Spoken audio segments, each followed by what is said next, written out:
Eagles. Eagles. Welcome in, everybody, to a Thursday edition, August 1st edition of Birds 365 Open Practice. Today, a lot going on in Eagle Land. Johnny Mac, how you doing on this Thursday morning, brother? Doing well, yeah. Big open practice, the only one of the year for the Philadelphia Eagles. So hope to see some people down there tonight. I'm sure there'll be a good crowd. It's for a good cause. $10 for the Eagles Autism Foundation, as I believe is the price. So nice, if you can't, regular tickets are very expensive. So good chance to see the Eagles for an affordable experience price. The stadium too. Experience the stadium for $10 and go down there and get the feel of the atmosphere, which I know a lot of people like. I've always liked that since I was a kid. When you're down there at whether it's a ballpark or it's the stadium. So good stuff there. Hopefully, if anybody's in the chat that's heading down, make sure you drop that in there. I'd love to bring it up and see what you guys are thinking. John, set the stage though. What's the schedule for the day? What's the what time is everything unfold down there? We're going to talk to some players earlier in the day via Zoom, old school Zoom now in the COVID days. So we're going to do that. Nick Sirianni's going to talk before practice, which is at 6:30. So he's going to talk about 6:10-ish. And then there's practice and there's nothing afterwards. So Eagles want to blitz out of there pretty quick. No media availability after the practice. So everything's before, which kind of stinks because you can't talk about what happened, but it is what it is. We'll see how it all goes. Excited to see. Excited to get down there. Do they have a setup that they do for these open? Is it the same thing? They literally just do it openly to the public, or are there different things they do to try and incorporate the fans, or do they shield some stuff off? Like they got Spadaro out there with the MC trying to explain some stuff and saying, and they'll do some things to incorporate the fans and maybe show off a little bit more than they would at the NovaCare complex. Have throw a couple deep shots to make them happy and hopefully hit one. So they do a little bit showing off, showing the peacock feathers a little bit when you're in the big stadium. And I think the players get a little bit juiced up, especially the rookies, being there for the first time with fans there. So I think it juices them a little bit up. Yeah, so good stuff. We'll see how it all goes out. We had a couple guys down there. Jason A-Team checks in. I've been there before. It's awesome. Perez is heading down there. I'm going with my family. The best part towards the end, you're allowed to go on the field for a little bit. Good stuff. Perez, I see he's got the Eagle tattoo on the arm in his picture there. So he's obviously a diehard fan. We appreciate you, Perez. Thanks, everybody, for being here. A lot of good stuff to talk about today. We'll have two good guests for you guys. Jeff Kerr coming up. We weren't able to get Jeff on Monday because he was down at practice. So we will talk to him this morning coming up in around 15 minutes. And then Jeff Kerr's birthday. Jeff Kerr's birthday. Wish him a happy birthday. Johnny Mac was ripping Jeff a little bit at pre-show. We'll talk to Jeff about what he was ripping him about. I won't give you it now, but John will bring that up later when Jeff is on. And then Chris Franklin in hour number 2. He's a guy who's been down there as well. He has been at all the practices, obviously covering the team for NJ.com. So we'll get another perspective of a guy who's been down there, has seen all of practice, all of training camp so far. So a lot of good stuff coming on the show today. Appreciate all you guys being here. Slagger, hi Dominion, Paul Mancini, Cali Baby. What's up, Cali? Suplex City, James Carver, Underdog, Perez. A lot of good guys in here. We appreciate all you guys. For anybody missed, sorry I missed you. Make sure you guys drop a like on the show. Let's get to 100+ likes again today during the live show. We appreciate that. Johnny Mac, I want to start on the NFL 100 list. I know you don't like this list, but I do think it's significant to listen to some of the players on the video talk about Jalen Hurts. I think the players in this league and the coaches in this league view Jalen Hurts a lot different than people outside of the league, people that don't go up against him. And I thought it was interesting to listen to him. I know the list doesn't mean all that much. I think 15 is a pretty good ranking for Jalen Hurts, but he came in at 15 overall, above Dak Prescott, above all the other NFC East quarterbacks. Is that fair to say? You think that the players who play against Jalen Hurts? Yeah, definitely. I mean, players, I always say players lean towards the athleticism part of it, and he's a pain in the ass to deal with it. So from their perspective, yeah, you're definitely right. They're going to lean more towards respecting Jalen Hurts than fans, or at least outside fans of Philadelphia and certain media people, because he's difficult to deal with. And those are, I always talk about, when you talk to players, there's certain guys they're in awe of, and they're always the high level athletes and or guys who are difficult to deal with. And Jalen Hurts is sort of a combination of both. I'm a little bit surprised how high he is on the list, even with that, to be honest. But that's not a bad thing. That's a good thing. Like, he's not the best player on this team. I mean, that's silly. But all these lists are silly. So, but good or bad, I say the same thing. When it's a bad list, I say the same thing. Everybody likes the NFL 100 though, because it's the players, and you know how it is. I mean, look, I get it. You're right. You said you've seen them fill it out where they're literally just kind of just going. I wish I could take video in the locker room to show people how nonchalant it is. Nobody's putting in voluminous film study and filling out this form. They're basically putting a bunch of teammates down and a couple other players who maybe gave them a couple difficulties during the game that season. So, some guys take it more seriously than others, but nobody takes it, home as homework and comes back with a well thought out list. The guys who do take some time probably take the extent of the locker room period, which is 45 minutes, and that's it. So, yeah, I mean, it is what it is, but I've seen it 10 years. I've seen it. It's always the same. We'll see how. We'll see the season. I think it was good though to see Hurts come in. I thought that I was more interested in the video they put out where it was like all nice and produced, but they did at least get some guys on the record voice, not just the list written out. And some of them had some really good things to say, which is cool when you think about, the best players in the world talking about Jalen Hurts and their respect for his game and stuff. And he's tough to deal with, no doubt. So good stuff there. Johnny Mac, I want to move into some training camp talk. We're 5 practices into the camp. We have the 6th practice tonight, which is an open practice to the public, obviously, as we talked about here on the beginning of the show. I want to start with Bryce Huff, though. I'm getting a little concerned. I know you said it's not time to sound the alarms yet, but haven't seen much of anything from Bryce Huff in terms of, on the positive side of things. The only talk, John, we've had of Bryce Huff so far in this training camp is Vic Fangio basically telling us he can't be a 3-down guy. Vic sounding alarms. I know I'm not ready to sound the alarms either, but when you hear that and you don't hear that he's making plays out there, like you're hearing Nolan Smith and Jordan Davis and a lot of these other guys are looking good or at least making an impact on the practice. Reason to be concerned with the new $51 million man here in Philly? No, I don't think so. Not yet. But, there's a lot of pressure on him. There's no question about it. I'm not concerned because I think, and Vic kind of explained, we know the floor is he's going to be a really good pass rusher. And, then can he handle the other stuff? And to be honest, I'm not really that concerned about it. Hassan Reddick wasn't a great edge setter. Certainly wasn't a good player in coverage. People lost their mind anytime he dropped into coverage. So as long as he can rush the passer, that's why I'm not concerned. Do you have to? Is it going to bite you in the butt a few times? The other stuff, sure, but if you can generate 15 sacks, and I think Bryce Huff can, I don't think anybody's going to care. Everybody's got flaws. Nobody's perfect.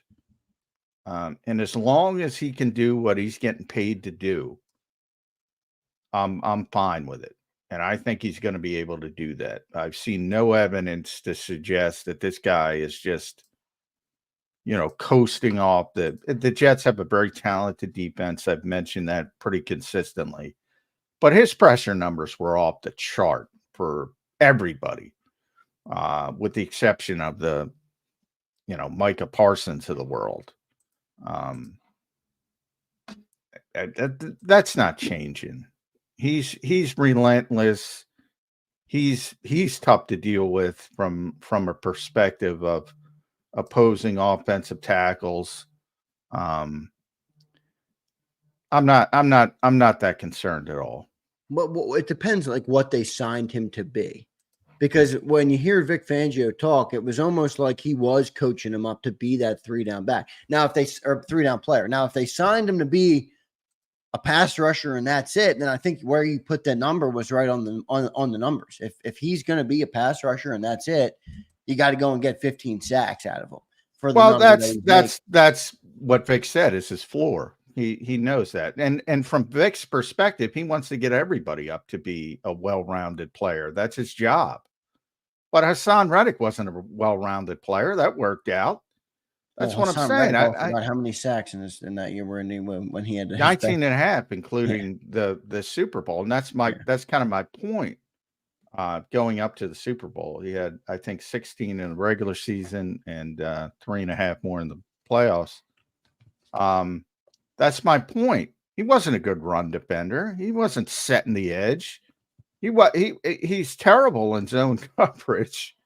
And like I said, fans lost their mind every time Gannon did it. And Gannon did it. Part of the reason they moved on from Hassan? No, not at all. They moved on from him because by the way, Hassan Reddick is a tremendous player. They moved on from him because they ran him into the ground. They played him 900 plus snaps, 2 consecutive years. He's turning 30. He wants $25 to $30 million. That's why they moved on from Hassan Reddick.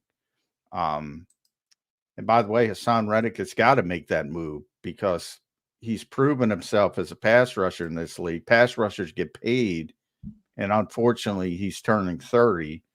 And so he's got a very short window to take advantage of what he's been able to accomplish. So this is not a criticism of Hassan Reddick at all. It's a criticism that the people that think that he was a high-level run defender or he was high-level flat defender, which is what Vic was talking about. He's trying to make Bryce Huff into that. Is he going to be able to do that? Probably not. But who cares if he can rush the passer? And I think he can rush the passer. Yeah, I agree. I just wonder if the expectation from Vic and the organization is that he's going to be more or better at those things that Hassan Reddick wasn't good at. And that's part of the reason they didn't want to give Hassan the money, because they viewed him as a one-trick pony. And it's a good trick. I'm not saying it's not a good trick. Yeah, it's one of the most valuable tricks in the game. No, Reddick is all about money, age, all about that, and how much they've used him. And that's sort of a cost benefit thing. Not about he's not a good player, not about he needed to be better in coverage, not about anything more than that $25 million and is the tread off the tire, which is, and everybody's a hypocrite in this league to a certain extent. You can make the same argument with Saquon Barkley, and they brought him back at a high level for the position. Not brought him back, brought him in. So there's always exceptions. But, they made a conscious decision to get younger, to get cheaper, to get a longer shelf life. And if they get the evaluation right, and I think ultimately they're going to get it right, I think it's going to look good. But we'll see. I can't picture this guy, if he's healthy, not getting double-digit sacks. I can't even picture that. Does he at least look good in that regard in practice in terms of getting after the quarterback or at least rushing, coming off the edge quickly? Well, not necessarily. Hasn't been great, but you have to realize, and BLG brought this up, when Lane and Jordan are out there, especially Lane, I mean, you're not basing Lane Johnson every week. I know. And so, that's going to get him better and better and better. Yeah, it's like And Quinyon he's going up against mainly, AJ Brown. It's the same concept where you go up yeah, against a player of that caliber. Quinyon's not going to cover an AJ Brown caliber receiver every exactly. week. And Yeah. that's why Bick's got him out there trying to cover him. Yeah, makes sense. And he lines up, he flips, he'll go to the right side as well, but mainly he's on Lane's side.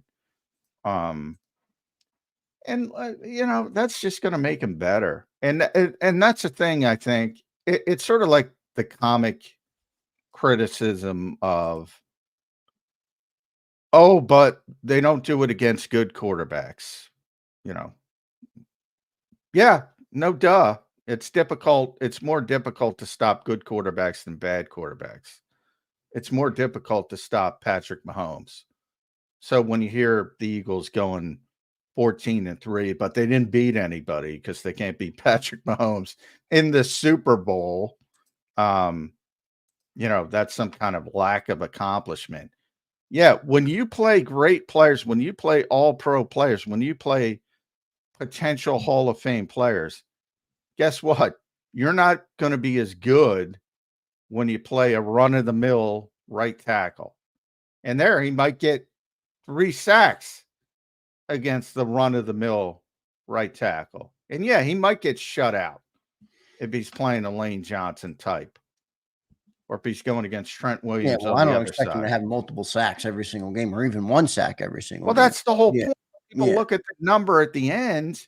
That's how you get stats in this league. You beat up on the guys who are bad, and you try to hold your own against guys that are good. Yeah, that's why I'm not a big stats guy. I don't care. Yeah, there's so much context to him. You're right. That is left out when you look at stats. But I also think it's worth noting, there's a lot of dudes that block on that defensive line, which is going to create more lanes for Bryce Huff to get to the quarterback. I mean, you're either going to take away Bryce Huff and leave Jalen Carter one-on-one, who's out there sloshing and tossing around Mekhi, 360-pound Mekhi Becton with one arm, and Jordan Davis. So I do think that the defensive line is set up. Here's a good comment, though, John. I want to go to one of our guys in the chat here, get your take on this. Bob Brown, one of our best commenters. Bob, thanks for being here this morning, man. We appreciate you. Zander, if Huff is not a 3-down player, it would be like signing a closer when you don't have the staff that will get you to him. This D-line still has questions. It might be a luxury when we needed more. I think that's a fair take, considering, How is it a luxury when he's your top pass rusher? Well, I think what he's saying is the D-line has a lot of questions on all the other stuff. You might need a guy that's a 3-down player. You had Fletcher Cox in the past. You had Javon Hargrave that year that Hassan Reddick was your closer. There's more questions on the D-line this year. They have Jalen Carter, Jordan Davis. They could arguably be better at defensive tackle. Arguably, but it is potential. It's not proven. It is, sure. And Milton Williams on a contract year, I'm very excited to see how he handles that, because obviously he's going to have a fire lit under him. And I wouldn't be surprised. Gotten that deal done with Milton Williams. I think it's coming. Well, I think part of it is it's difficult because Milton does want to bet on himself and does know he can make a lot more money. But do you think Howie's going to let him do that? Like Howie might be like, all right, if you want to bet on yourself, that's fine, I've already heard they've tried to get something done, but they're probably trying to lowball him.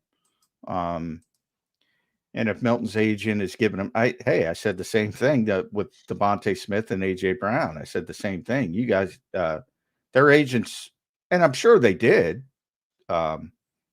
should have told him, if you wait, you're going to make a lot more money. But they were willing to say enough is enough. Is 90 million enough? Is 75 million enough? For those guys, it is. With Milton, though, it's a much lesser number. He's got a chance to make a big jump. So that's why it's a little bit more difficult.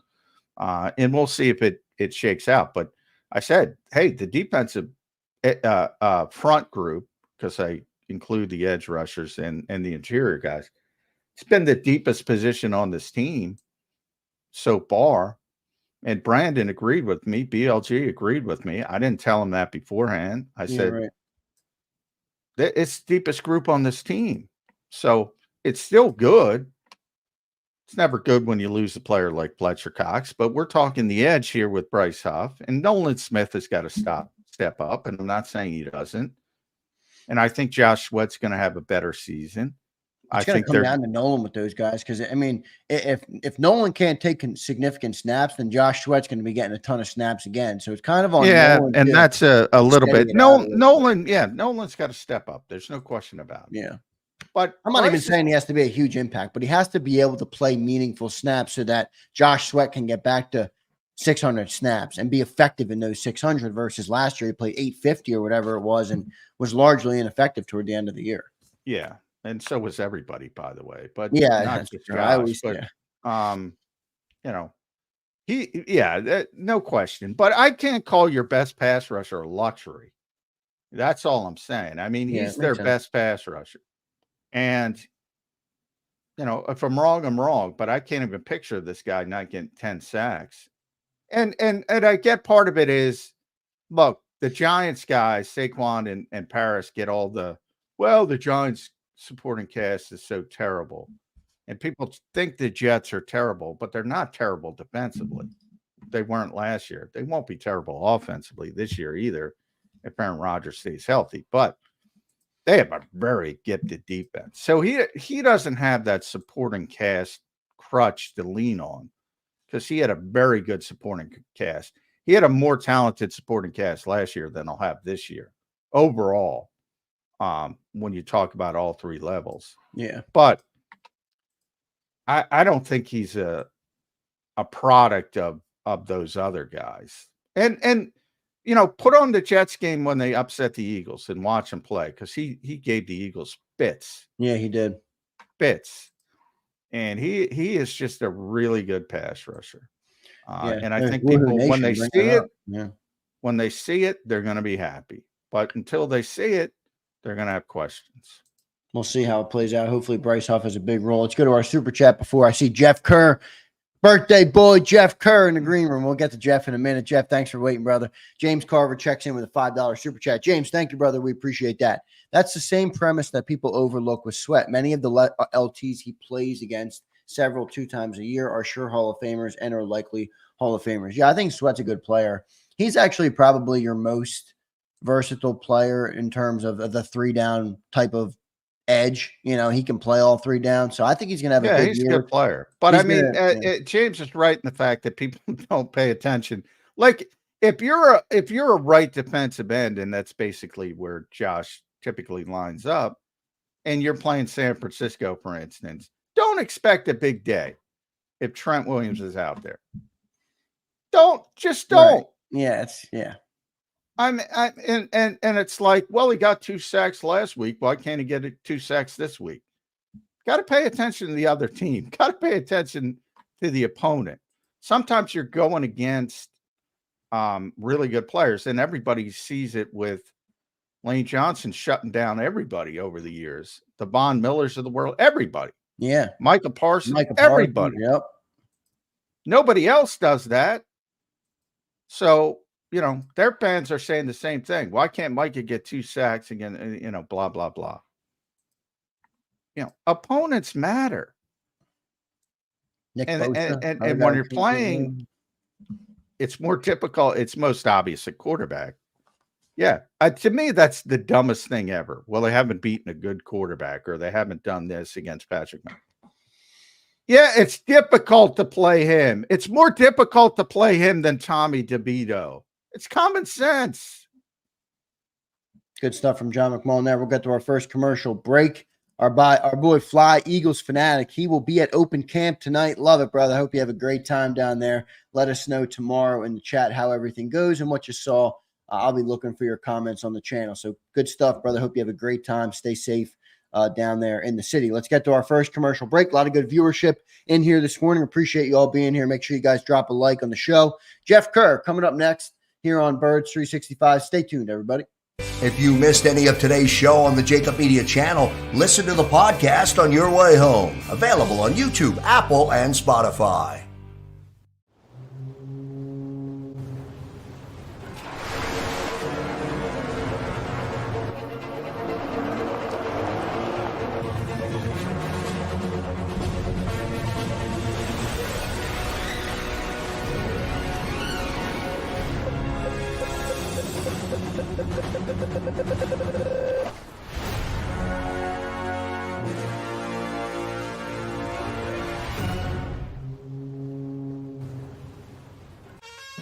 Is the best vacation one that you find or one you get lost in? One that takes you to new heights or reminds you to go with the flow? To get your feet wet and your wheels spinning? One that lets you find your own rhythm or get carried away? Find the best of yourself. Get lost in the woods. Plan your stay in the Wildwoods today. Win and save this baseball season from Colony Pools and Power Washing, a local company serving Delaware, Delco, and Chester County since 1970. Are you tired of looking at your green house? Is your roof, siding, deck stained green from algae and mold? Let the experts pressure wash your home and take the pressure off of you. Win with Colony Pools and Power Washing. Call them now at 302-762-2250. That's 302-762-2250. Go passionately. Go fearlessly. Go confidently. Go Birds! Go confidently towards your goals with First Trust, Philly's hometown bank for nearly 90 years, and the official bank of the Philadelphia Eagles. We're focused on getting you over the goal line. So go with conviction. Go with trust. Go Birds! And go forward with us by your side. First Trust Bank, the official bank of Philadelphia dreams. Up. And go Birds.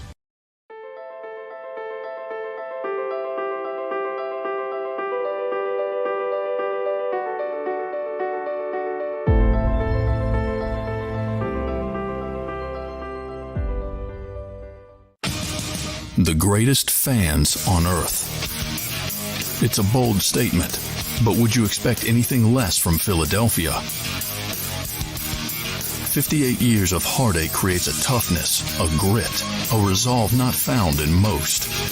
Sure, our prayers were answered, but now that we've had a taste, we're looking for more. Pondley Hockey, official partner of the Philadelphia Eagles. EAGLES, Eagles.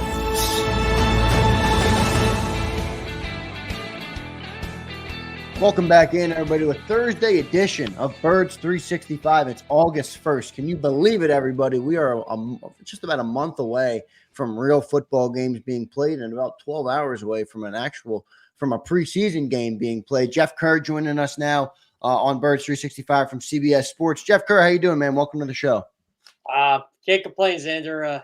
Can't complain. But I did watch Taiwan Walker's rehab start yesterday, and I regret every decision. Oh, no, we don't, Jeff. We're all high on the Eagles right now, brother. We do not want to go into the Phillies rabbit hole of them pulling the 2023 Eagles. That ain't gonna happen. I'll just say that. Well, our at least our buddy Ricky Ricardo might get the Yankees. Oh, God, I was so excited to see that, man. Play-by-play job. Yeah. I hope Ricky gets Ricky. Me too. I hope he gets it. You know what? This is a big week for Ricky too in having that. He was so excited, and just after that game, I said, your call went viral, right? And he heard it. Yeah, Jazz Chisholm. I think the Jazz call might get him the gig. That was so good. Yeah. When I came up from talking to Rob Thompson, Trey Turner Tuesday night, because Oscar Budahin and I always go up together, and we just happened to see Ricky, and he knew it went viral. He didn't realize how viral it got, and he didn't listen to it. It was so cool, like just seeing his reaction. I wish I could have taped his reaction to him playing it. He was laughing the entire time. Yeah. For those who don't know, Ricky, still the Spanish language announcer for your Philadelphia Eagles as well. So don't be too hard on him for being the Yankees announcer, because that's a plum gig. So you can't blame him for that. But Ricky's tremendous at what he does. Friend of the program, been on many times. So good luck, buddy. If you're listening in, we're rooting for you. And Jeff Kerr, happy birthday. But I'm going to rip you because you're not going to practice tonight. I mean, come on, go to work. So what? It's your birthday. You're not 5. You go to work like it's any other day. You know what? The last 2 years, I actually went to practice on my birthday, but it wasn't the open practice. If it was in the morning, I'd be there.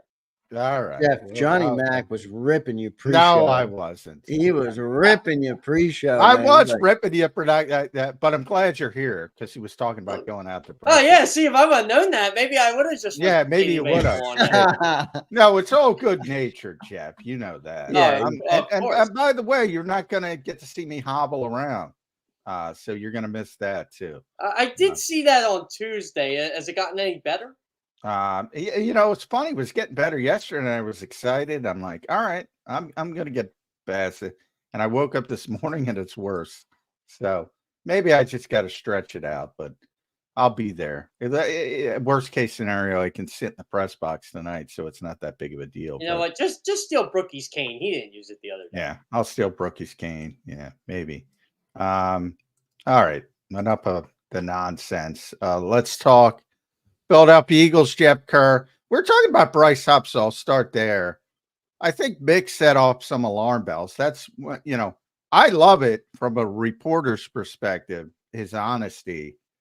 But that's sort of the risk of honesty. People get alarmed. And I'm thinking to myself, if you listen to Bick's actual comments, Jeff, he's like, well, he's going to be a great pass rusher.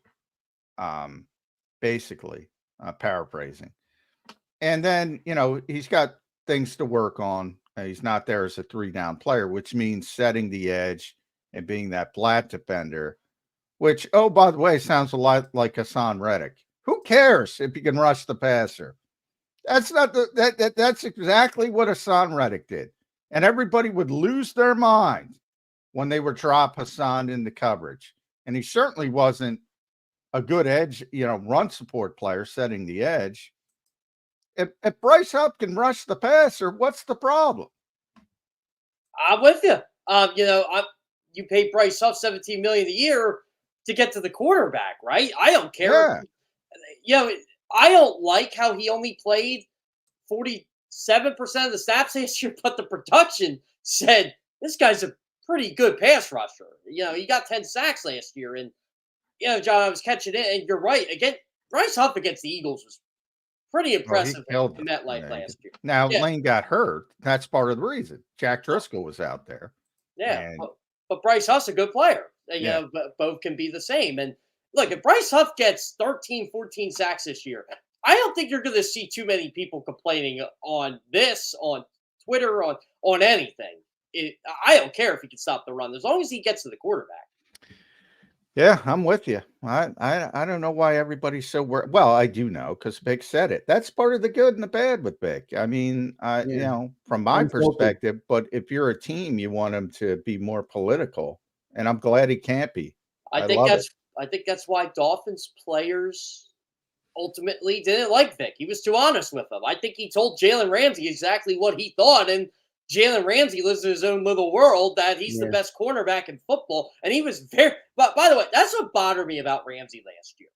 After that Eagles game, his passer rating when quarterbacks were targeting him was 7.9. You have the audacity to criticize a guy who literally made you a first-team All-Pro. He wasn't a first-team All-Pro last year, but he had the numbers at that time to suggest that. He missed early in the season. That's why. He's a great corner. But here's the thing with Jalen. All great corners. Yep. He wants to play press. He does. And Vic doesn't. Yeah. But you're right, John. Like that's like my favorite part of Vic. You're not getting any of the political BS. The guy's honest, and it's going to be a fun year for us. Oh, yeah. Yeah. For us, it's great. For everybody else, not so great. Including the Eagles. It's going to be interesting to see how that dynamic unfolds because one of the issues with James Bradberry, we talk a lot about James. I don't know I don't think how he wants him on the team. I think he just wants to trade him. If you had the truth serum and you got Howie to be honest, which is never going to happen, and when he's talking about players like that, and understandably so, I think he would tell you he's trying to trade him. My point from day one is that the longer you keep him around, the longer Vic's going to see how smart he is, how intuitive he is, and he's going to use them. If you follow James Bradberry on Instagram, I love the cryptic posts he's got out. It's almost like they don't want me, but I'm going to show you why they should have me type mentality. Yeah, and he's got probably got a chip on his shoulder as well, and he's got a history too as being a since you're a baseball guy as well, I compare it to the baseball reliever. They have one good season, one bad season, one good season. You never know with these guys. And same thing with James. He's coming off a bad season, and generally in his history, he's had a bounce back season. I don't think it's going to be here. I still don't think it's going to be here. But my main concern with that is if that's the end game and you get a day 3 conditional pick for James Bradberry in the end, is that worth not giving Tristan McCullum snaps, reps, not giving Mekhi Gardner reps, younger players who could potentially develop? Is that worth it in Jeff Kerr's mind? Not to me. I mean, you and I, were you with me, John, when we were talking about Tristan McCullum the other day? And we were saying, we can't even tell if he's having a good or bad camp because he can't get on the field. Well, and for those who don't know, and I said yesterday on the show, the first team gets the majority of the reps. The second team gets a good amount. The third team gets the scraps. And he's on the third team. He started on the second team, and all of a sudden Bradberry's back there. Then they put Avonte Maddox back there, and all of a sudden now he's on the third team. He's not getting reps. I don't think the same thing with Mekhi. At one point, the second team safeties were Tristan McCullum and Mekhi Gardner. Now they're the third team safeties. And they didn't get demoted as much as, well, now we got to give reps to Bradberry. We got to get reps for Avonte. And a lot of that has to do with Quinyon Mitchell, too. Yeah, because Quinyon's moved to the slot a lot with the first team.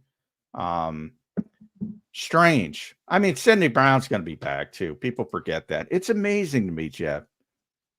Like, Cooper DeJean's gone for 3 weeks. He's not gone. He's on the sidelines. But and people are like, he doesn't exist. He's going to be back in a couple weeks. And Sidney Brown's going to be back early in the season, worst case scenario. They got a lot more depth at safety than people realize. Yeah. If people act like he doesn't exist, he's out there talking to Aaron Boone. By the way, it looks like he can play right now. But they're just being cautious because ACL, you need time for it to heal. I wrote that in my camp observations about, and I should have reached out to Sydney about it too. It looked like he has sleeve on his leg now. Like the brace has been long gone. Yeah, he's got that weird I don't know what it is I should know with all my knee issues, but they have so many newfangled things. It's like this little tiny brace that's really just goes around the bottom part of the knee. It's interesting. Yeah. So in case he runs any tripods, right, John? Yeah. Oh, don't even get me started with those sidlers. They sneak up behind you. What? They are the most awful people in the world. I'm sorry. Television camera people. I'm sorry. You all suck. I'm sorry. You never have a question over there, aren't they?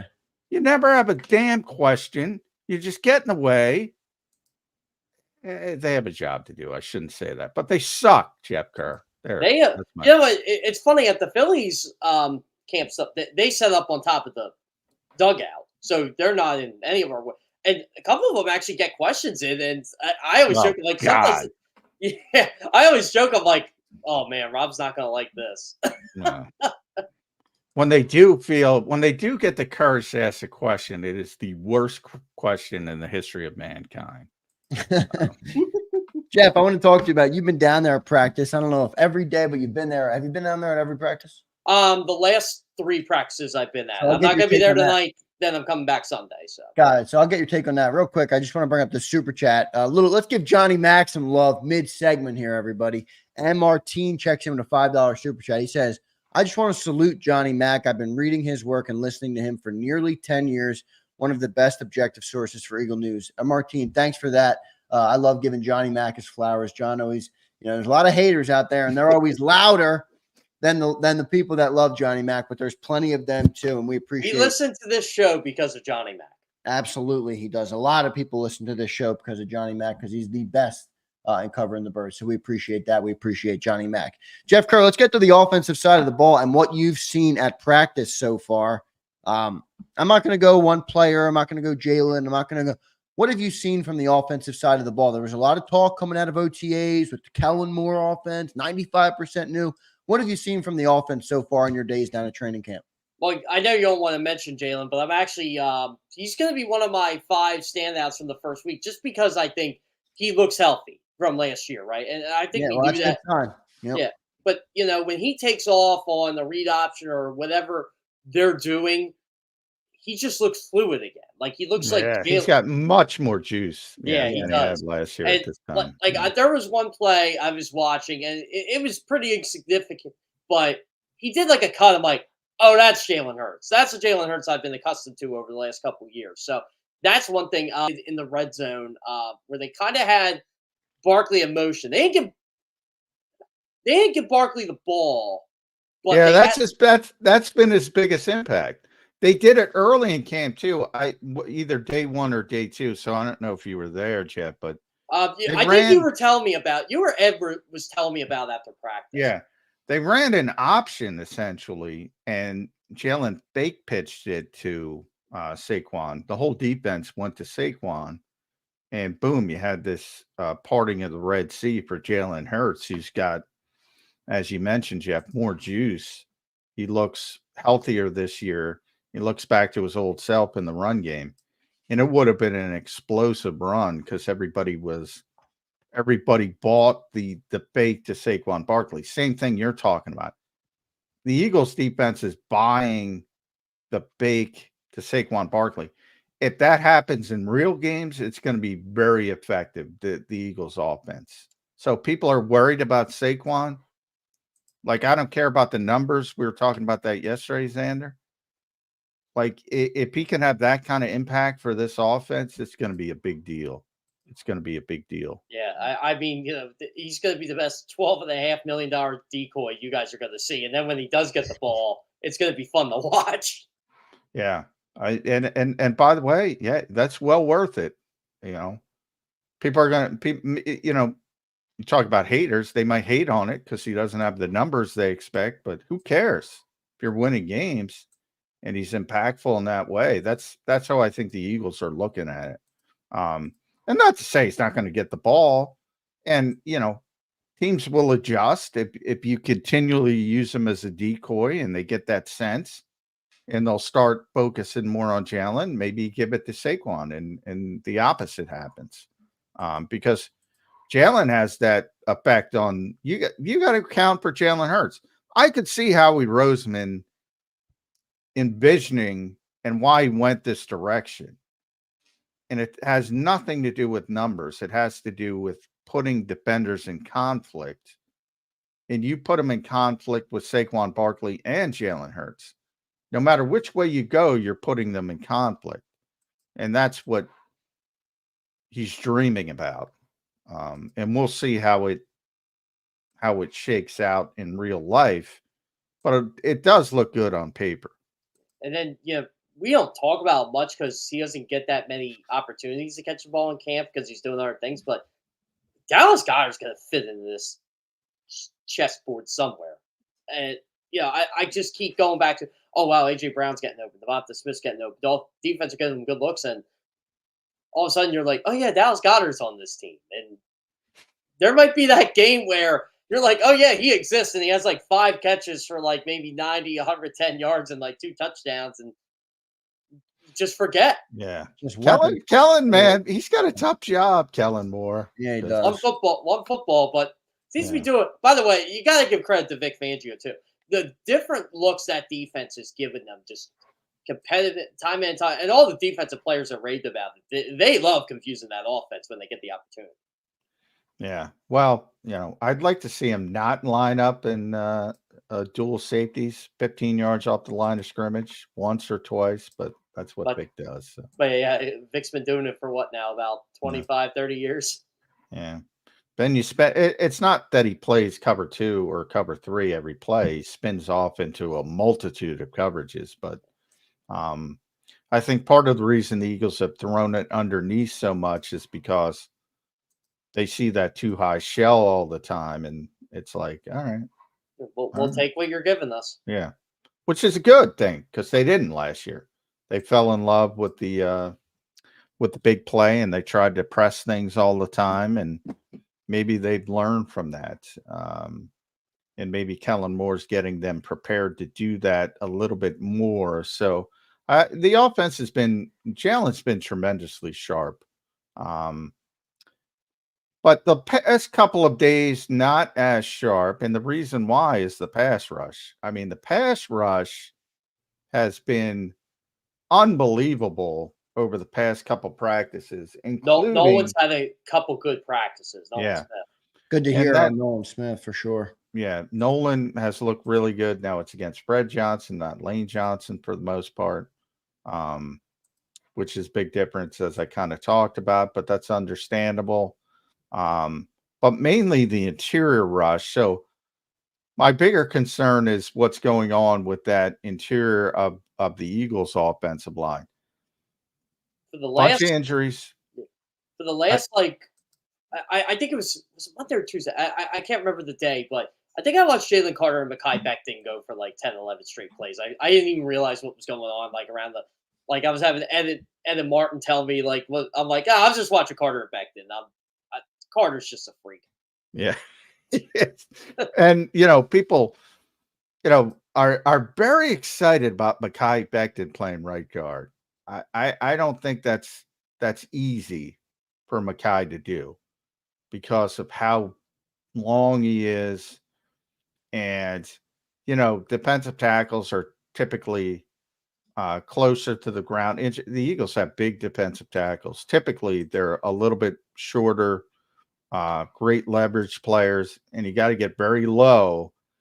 And it's not the easiest thing in the world for a 6'8", 360-pound guy to get his pads low. That's what I was going to add. The first step of getting low is the hardest thing for Becton. But when Carter does that move and Becton does eventually get there, it's a lot harder for Carter to actually. Yeah, if he can get his actual hands on people, he can push some people around. But and going against Jalen Carter every day will only help him. But I don't know. I'm not sold on Mekhi Becton at right guard. Are you completely sold on him at right guard?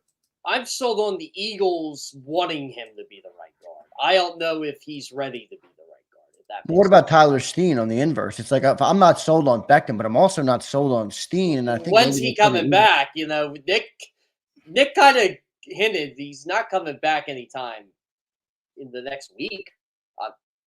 Yeah, which is valuable time for a guy that hasn't earned a starting position yet. You know what I mean? Early in camp, I don't want to say he's going to get Wally Pipp because he was never in there. You were never Wally Pipp. And then Landon Dickerson left practice, and he's already been hurt twice.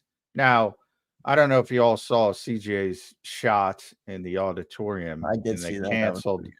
The most important thing, if you notice it, Landon Dickerson is there celebrating, moving well. That's what I noticed. You know what? Which is good. I've become a more sharp mind since I saw Deadpool and Wolverine, and I'm one of those people catch that stuff. But catching all who the famous, I shouldn't give any spoilers in there, but there's a lot of cameos, and John, I caught that too. I'm like, oh, look, Landon Dickerson. Landerson's moving well. That was the most, for people that know, I was concerned because Landon goes down, and then they're signing another interior offensive lineman. I'm like, what's going on here? But he seemed to be completely healthy, so not as big as a concern. Do you think it was okay? We don't want to throw Trevor Keegan into the fire yet. I think that's part of it. The first team, Trevor Keegan. Yeah, he when Landon left, he was taking first team left guard reps, even though he was listed as limited. So he fought through a shoulder injury to finish the practice. But Jeff's probably right. They don't want him taking those reps. Part of it could be backup center. They've had some issues with Toth, and maybe Dylan McMahon's not ready. Maybe they don't like Matt Hennessy. I haven't seen much from Matt Hennessy. Yeah, he's kind of just there. It's weird. Yeah. He's on the team. They were giving Dylan McMahon the second team reps. Checo and I were kind of jotting that down. Well, he moved back to right guard. Yeah, he did move back. Yeah. When Tyler Steen got hurt. and then it was Becton, and he was the backup. So he started out as the backup center, but that's because Toth was hurt. So they've had so many moving parts, but then they keep bringing guys in. They brought Sharping in. It's like, and now you bring in, and these are all, where's he been? He's on the team. Yeah, well, he started right tackle because they had injuries. He was the backup right, which he's never played. That's the only position he hasn't played in the NFL, right tackle. They had him at right tackle. And then they moved him inside. So he's been out there, but my point, and those are all guys with experience, and they've all played, and they're all competent players, but there's a ceiling to them. And why do you need 3 of them? I don't know. I don't know what's going on there. This is kind of uncharted territory for the Eagles that we're talking so much about the offensive line. Is there real concern here coming into the year, or is this a case of musical chairs here early in camp where there's a lot of injuries? And, if it's that, it might be a good thing for the depth that they're getting these reps early, and maybe I'm just looking for a silver lining, but is there a real concern on the offensive line? That's what I was going to add, Zander. Like, it's a little different than the linebacker situation last year. Remember, John, when we were driving to the link, that's when Zach Cunningham and Miles Jack signed, but they didn't have a starter then. This team is starter. Well, we know they got starters at left guard and center, and, the right guard position will play itself out, but this seems like the inverse thing. It's like, okay, what if these guys get hurt? Do we have a reliable backup? Are we ready to, like we were talking about Trevor Key and Dylan McMahon earlier? Are we ready to throw them in there? Yeah. I just think it's okay. Let's bring this guy in. Let's bring this guy in. Let's bring this guy in and see who does it. Like, I think Nick Gates is fine. He's not a starter, but he can play guard. He can play center. He's not a bad football player. It's just, he's not a starter. Yeah. Well, I look, if Lane and Jordan and Landon are healthy, I think you're fine. You're going to have a top 5 offensive line as long as those guys are out there. And I think Cam's going to be fine at center. So the only question is right guard, but the depth is not nearly as good as it once was. And it really wasn't that great last year with Sua, and poor Sua tore his ACL. So yeah, I saw that. Sorry to see that happen in Tampa Bay. So he's done for the season. Unfortunately, Jack Driscoll signed with Miami. I don't know. I would you want to keep a Nick Gates around, or a when will we see Nick? Will he be out there tonight? Probably. Yeah, he'll be. Oh yeah, he'll be. I mean, I think we're going to see him a lot in the preseason. I think we're going to see a lot of those guys on. Oh yeah, you're going to see all of them. But similar to what I said about, taking away reps from, I don't know if that was before you came on, taking away reps from McCullum and Gardner. Yeah. You really want to take away reps from backup reps from Keegan and McMahon? Maybe they're not good enough. I don't know. Yeah, I mean, they were late round draft picks, right? We were saying the same in practice about Nia Smith and Johnny Wilson. Like, yeah. I haven't been impressed with Nia Smith at all. Everybody's high on this Johnny Wilson, though, because there's pictures coming out of him. I told everybody, when everybody says Mr. Novacare, it's always the tall receiver, because they make a couple high points, usually in red zone, because he's 6'6", he can catch the ball. So, yeah, he won up over Zach McPherson. Who's not making this team. No. Remember Carlton Agudosi, Jeff? Remember? Oh yeah, I remember them all. And then Mofa. Yeah.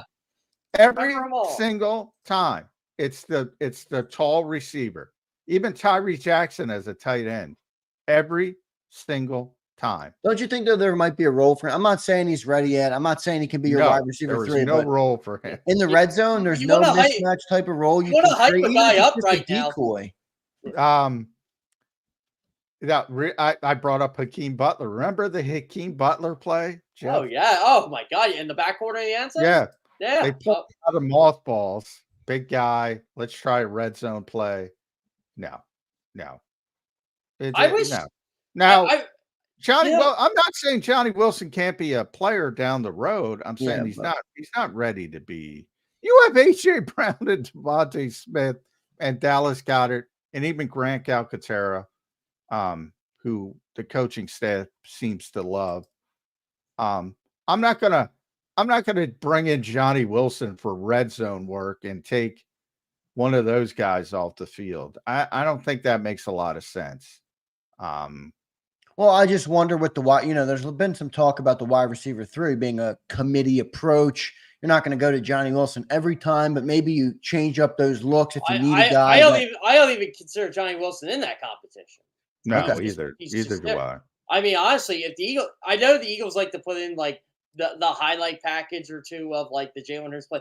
I'll tell you what play they should put. They won't, but and Isaiah Rodgers had a good camp in my opinion. Britton Covey just basically running a slant and just getting Rodgers out of his shoes and making the catch. To me, I'm like, all right, Britton does that to everybody. I know he does. Levante, he did it to Tyler Hall. I mean, I say it all the time. He gets the most separation by far of the second group of receivers by a landslide. He's better than Campbell. He's Ross. I think the Eagles really do like his speed, but you're right, John. It's Covey's right now. To me, he's the front runner. Well, I don't think they're giving him a chance because they don't. Kellen kind of talked about it. Kellen's going to use Devontae in the slot more, and AJ's going to be in the slot a bit. Yeah, so he's going to move those guys around, and if those guys move around, that means the other guys have to move around. And I don't think Britton is equipped to play X or Z. So I think that hurts him. But yeah. I mean, to me, he's earned the right to at least give it a shot.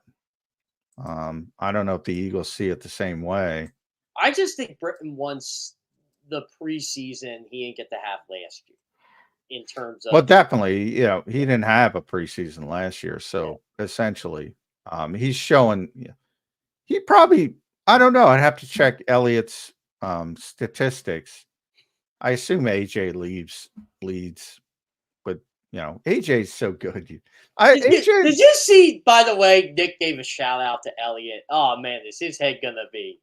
Oh, he always gives a shout out to Elliott. Well, remember, Elliott works for WIP, so Nick is contractually obligated to, be on WIP. So he always gives. No, this was on Kay Adams' show. He did this. What did he give him shout out about statistics? Well, Kay brought up the 85% and Nick that. Well, Elliott must have put that out there. Yeah. Well, because Nick hates those. He hates them. I know he does, but he knew where it came from the minute. He exactly. He didn't even have to think, and you knew Kay was trying to get the reaction, which was awesome. Because he's the only one who does it. That's why I give him credit. I give him credit, but I'm just saying. Well, as a guy who practices sports a lot, it doesn't mean jack shit to me. Well, exactly. I say it all the time on the show, and Elliott's a good friend. I love Elliott. Oh, yeah. I say it like Tuesday's a perfect example. I think Jalen had 6 touchdown passes. So everybody, what does that mean? They were in red zone all day. Like he didn't have 6. He was phenomenal the first 3 days, and the defensive front kind of took over in practice number 4. He didn't have a total of 6 touchdowns, and he was phenomenal because they weren't working in red zone. So right off the bat, that's how silly, the stats are. The biggest takeaway I got from the offense in the red zone practices was they did do that motion with Barkley. And I think it was Devin White. I think it drew him off, and Jalen got 6 or 7 yards. And then the next play, they just handed it to Barkley for a 3-yard touchdown. I'm like, yeah, I like what I'm seeing there. Yeah, and you say 6 touchdowns, and you just mentioned Barkley had a running touchdown, and Kenny had a running touchdown. You're like, ooh, the defense was terrible. No, they weren't. They had a lot of good stuff. Defense had a lot. I mean, all you had to do was just watch Quinyon Mitchell to say that. Yeah. But when you're doing all red zone work, there's going to be a bunch of touchdowns. So, yeah, Nick hates it, and he knows who does it, so it's not a surprise. Jeff Kerr, last question for me, brother. What's your biggest takeaway so far from the camp you've been at? You said you were down there at 3. You're going to the next couple. What's been your biggest takeaway so far after the first 5 practices here of training camp? The secondary, at least the cornerback position's as good as advertised. I couldn't tell you who's going to be the CB2 on the outside. Like, I think Rodgers has played well. I think Ringo's played well at times when he's in there. I think one day it's Ringo, one day it's Quinyon Mitchell's going to be on the fields somewhere. My guess is the slot, which is changing everything up. And, that's what we were talking about earlier. But I could just watch Quinyon Mitchell against A.J. Brown all day long. And Jalen Carter against Mekhi Becton all day long. I don't need to watch all the other riffraff like quarterback statistics or how Jalen's doing. I saw what I need to see there. But Quinyon Mitchell's fun to watch, man. And, he's in his element. Yeah, what better way to prepare for your first year? He's a guy who can tell. Like, I wrote about and the great thing about Quinyon is Vic does that counterintuitive thing. He throws everything at him early and then scales back. So he's played left corner, right corner, slot, dime, and he's doing one-on-ones against A.J. Brown. Never played slot before. Yeah, and never played slot. And that, to me, says more about Quinyon Mitchell than anything else. He does not look overwhelmed at all. And that is a very, very good sign. By the way, did you see? I know you got to go, Jeff. And I don't have to go. I can talk to you all day. It's Jeff's birthday. Let's let him get out and get that breakfast, Johnny Mac. Yeah, you got to go down with Shady Maple. I'm actually not going to Shady Maple. I'll give a plug to the local business by me, Anna Marie's. Tremendous food. There you go. Good for them. But the Giants color coding. Did you see that from Hard Knocks? I did see that. I watched it late last night after the Olympics. They had a medical red flag on Quinyon.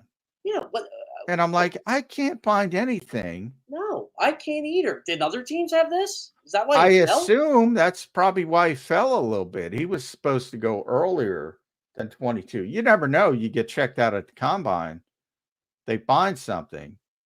But he had no overt issues at Toledo that I know of. No. But they had a red flag on him. Yeah, it's weird because he looks fine. He's been maybe he's. I'm not sure I trust the Giants organization with everything I get it. It's a medical thing. It's like they had medical red flags on Cooper, which is most teams did. He fractured his fibula. Yeah, that's why he fell. Anias, most teams did. They found a stress fracture at the combine. And Dylan McMahon, who I did see had some knee issues when he was in college. So. Wasn't there something on Will Shipley too? Will Shipley was in the measurables. They had concerns over his measurables, which is, I'm sure the Eagles did as well. That's just a cost benefit thing.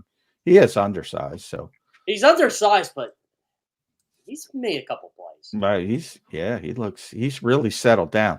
He looked bad catching the football when he first got here, and now he looks real comfortable. Yeah. So I think when he beat Devin White, it's I asked him about that, and his eyes lit up. I think he really wanted to talk about that play. They also had Trevor Keegan in the measurables. They had concerns over his measurables, which is day 3 picks. Yeah, I think they had every Eagles draft. The only ones they didn't have something on were Jalix, Johnny Wilson, and Jeremiah Trotter. I'm surprised they didn't have Trot in the measurables category. Yeah, who knows? How do you think Trot's look? By the way, I've been watching him in the developmental. I think he's very instinctive. Yeah, but he's undersized. I think he's redundant with Nakobe Dean. I think he's the same player. Yeah. You know Not the best athlete, undersized, great instincts. I like how he's been working with Brandon Smith. I was watching their communication things, and Smith's been giving him his flowers too, just saying, hey, you're right. Like he knows how to play, but can it translate to when you actually have to make the tackle? That's what I'm worried about. Yeah, we'll see. We'll see on him. Jeff, I got one last question on you on the way out the door, and there's a specific reason. That's fine. How many all-purpose yards will Saquon Barkley have this year for the Philadelphia Eagles? All-purpose or yards from scrimmage? There is a difference. Yeah, all right. Well, no, we're not counting. He's not going to kick off. No, he's not going to do that. He's not even. So either way, I have the over under at 1,500. Okay. That's pretty low. See, the haters I got Saquon at 1,700, somewhere in there. All right. So yesterday, Jeff, Johnny Mac and I agreed to our viewers who are all in here listening right now that every game that Saquon Barkley has 125 or more all-purpose yards, we will give away a Saquon Barkley jersey to our channel, one channel member that week. So if he does it for 17 games, that's north of 2,000 yards. I don't anticipate him doing it 17 He's games. He's gonna have those games there. Sandra. He's gonna have a couple of those games for sure. So we're gonna be giving away some Saquon Barkley jerseys this year. Thanks for checking in on how many yards you think Saquon will have. Jeff, get out of here. This is my thing with Saquon. In January, if he's good to go, I would not want to face that offense in the postseason. I would not. That's true. It's kind of pick your poison, right? I mean, obviously he's got to be healthy, but if he's healthy, he's going to get 1,300 rushing yards and he's going to get 300 to 400 receiving yards. That's where he's going to be. And that's good. That's very good. That's more than what they paid for. I'll just put that. I say this a million times because I ripped the Eagles running backs to shreds last year. They are so much better running back this year. It's not even funny. Well, I think you were a little harsh on DeAndre Swift, and I don't think they used DeAndre right. That's my issue. I'm with you on that. You're talking to a Penn Stater, Johnny Mac. Remember that. Well, I know.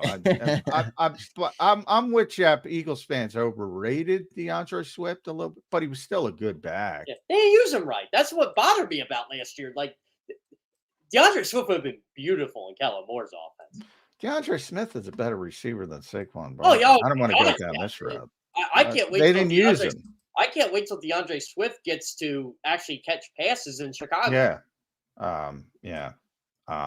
He should have had 60 catches on that team last year. He was a part-time player, and he had 60 in Detroit one year. Yeah. When I looked at his receiving stats at the end of the year, I was watching film on DeAndre Swift. I'm like, I wonder why this guy was unhappy. He didn't use him. Yeah. Not the way they should have. He was not happy either. It's funny. Remember before the opener in New England, they trotted him out there. He was working out with the receivers, and I don't know if you were at practice. We're all like, whoa, what's this? They're gonna roll out some interesting looks. No, that was all bullshit. By the way, as someone I talked to quite a bit last year, I did think this is probably the funniest story in training camp this week, and it wasn't former Eagle. Rashad Penny says on Saturday that if he's healthy, everybody knows he's the best running back in the NFL or something. That, 3 days later, he retires. Our buddy Mike K. God bless. Get it under. I get it under. Like the day Darian Kennard took over for at right guard when Tyler Steen got hurt. I wrote the story that day because I knew it had to be quick. And and then they went back to Mekhi Becton. They went to Mekhi Becton right away. Well, when those things happen, you got to take advantage of it because Mario Goodrich, I should have wrote about Mario because he's gone. Playing on waivers. Him up, right? Yeah. Yeah, by the Giants. My favorite thing was on Monday when that happened. There were a couple of the guys at CBS who were like, hey, Jeff, is it cool? I know you're at practice. Is it cool? We write up, Tyler Steen getting hurt, blah, blah, blah. I already had that kind of story written Friday about Mekhi Becton being basically the, Tyler Steen gets hurt, Mekhi Becton's going to be the guy, et cetera, et cetera. They're like, oh, no, he's got that covered. Yeah. Don't sleep on Darian Kennard, though, as a backup. I said to DeCecco when he came out that 53-man roster prediction, I'm like, that might put you over the edge again. Yeah, guard tackle. Don't sleep on Josh Jobe on this team either. Oh yeah, he's special teams player. I think he's gonna be on the team. Yeah, I think they're gonna keep him around for that reason. Jeff, thanks for joining, man. Happy birthday to you. Hope you have a great day. As Johnny Mac ripped you early, I'll rip you. Get down to practice tonight, Jeff Kerr. You're a grown man. I thought you'd want to see me hobbling around. Take shots. I saw that on Tuesday. You already saw it. Yeah. I felt bad for you. Yeah. Johnny Mac is servicing the calf right now. That's the thing. It's starting to be a curse now. Brookie with his cane, and John McMullen with his calf. And I'm not breaking out the cane yet. Well, I don't have one yet. Maybe I'll have to. I don't want to see you with a cane because maybe that's Brookie. You might do a little more with the cane than what you're supposed to do. That's I might crack up. Yeah, next time a camera guy falls into John, he gets a little whack from the cane.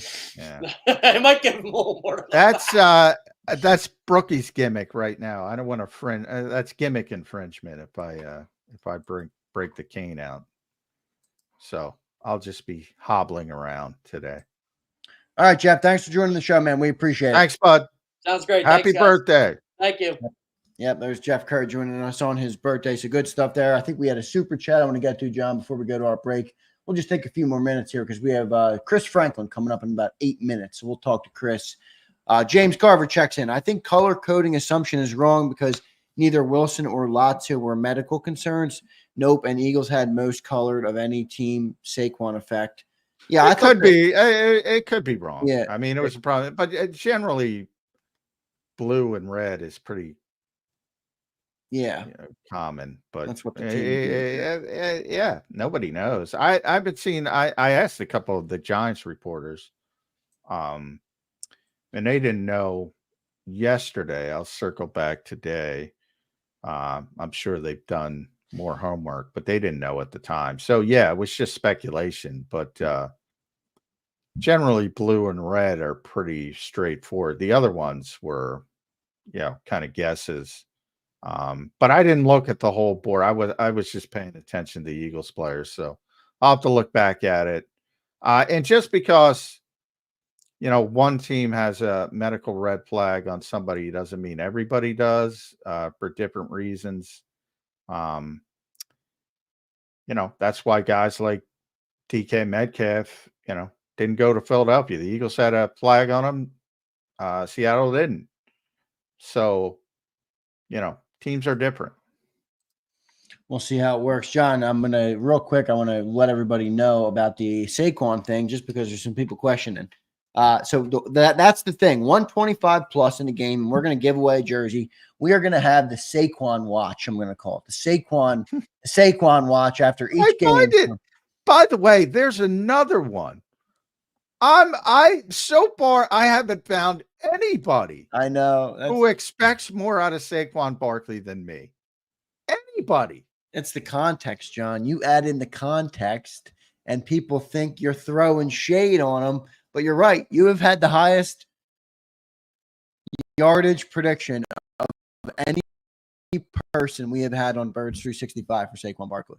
It's amazing. But the Saquon watch is born. And we will now be giving away jerseys to the people. You must be a channel member, by the way. So that's how it will work. We will give a jersey away to a channel member. So if you're not a member, you won't be involved in the giveaway. You can watch it. You can enjoy the content, but you won't be involved. So we'll be giving away a jersey every time Saquon goes over 125 yards to one channel member. So good stuff there. I'm excited to do that. We'll have the Saquon watch all year long where we recap what Saquon Barkley did for the Philadelphia Eagles in that game. So pretty good stuff. I'm excited to see how that goes down. I thought that was good stuff from Jeff Kerr today, who's been down at practice. We're having another guy who's down at practice more often than Kerr. He's been down there every single day with Johnny Mac, Chris Franklin from NJ.com. Chris missed a couple. Oh, did he miss a couple? Yeah. Because NJ.com's got 3 guys now, so they're expanding. They have Chris, Caden Steele, who's often on the show, right, and Brookie. So they kind of rotate, but Chris sees plenty. So he's always a good guest, as people know who watch this show. Yeah, definitely, for sure. So we'll get Chris Franklin coming up next on Birds 365. Real quick, any other thing real quick before we get to a break, because I know I'm going to come back and Chris won't be up yet. Let me see if I can. That's right. We'll take to our next commercial break. I don't know how many likes we're up to. Let me get the like count real quick. 81. Nice job, everybody. 81 likes. Let's get up to 100 likes on the live show. Appreciate you all being here. Thanks for checking in, everybody. Stay tuned. Birds 365. We'll be right back. If you missed any of today's show on the JAKIB Media channel, listen to the podcast on your way home. Available on YouTube, Apple, and Spotify.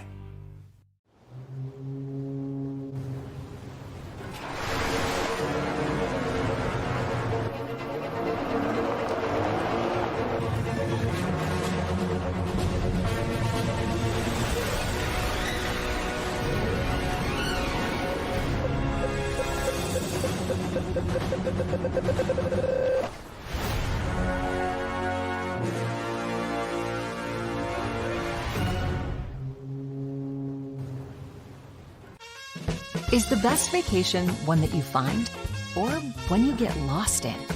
One that takes you to new heights or reminds you to go with the flow? To get your feet wet and your wheels spinning? One that lets you find your own rhythm or get carried away? Find the best of yourself. Get lost in the woods. Plan your stay in the Wildwoods today. Win and save this baseball season from Colony Pools and Power Washing, a local company serving Delaware, Delco, and Chester County since 1970. Are you tired of looking at your greenhouse? Is your roof, siding, deck stained green from algae and mold? Let the experts pressure wash your home and take the pressure off of you. Win with Colony Pools and Power Washing. Call them now at 302-762-2250. That's 302-762-2250. Go passionately. Go fearlessly. Go confidently. Go Birds! Go confidently towards your goals with First Trust, Philly's hometown bank for nearly 90 years and the official bank of the Philadelphia Eagles. We're focused on getting you over the goal line. So go with conviction. Go with trust. Go Birds! And go forward with us by your side. First Trust Bank, the official bank of Philadelphia dreams. Oh, and go Birds.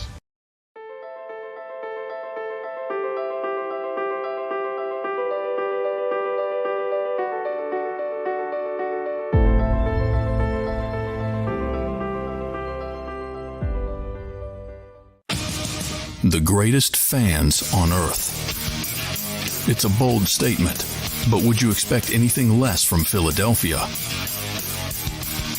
58 years of heartache creates a toughness, a grit, a resolve not found in most.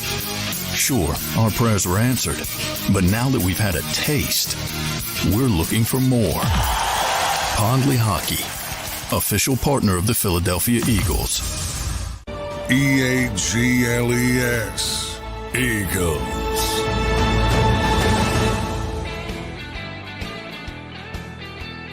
Welcome back in, everybody, to a Thursday edition of Birds 365. Can you believe it? It is August 1st. The summer is moving by very quickly. I think we're like 36 or 35 days away from the Philadelphia Eagles kicking off in Sao Paulo, Brazil.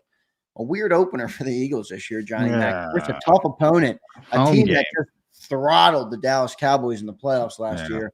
Just paid their quarterback, obviously, big money, Jordan Love. Speaking of big money, I forgot to mention earlier this morning, Tristan Wirfs signed an extension with Tampa Bay. He'll be the highest paid offensive tackle. Very good player. That's how it works. But just another indication. You look at Jordan Mailata's extension, which was done way early.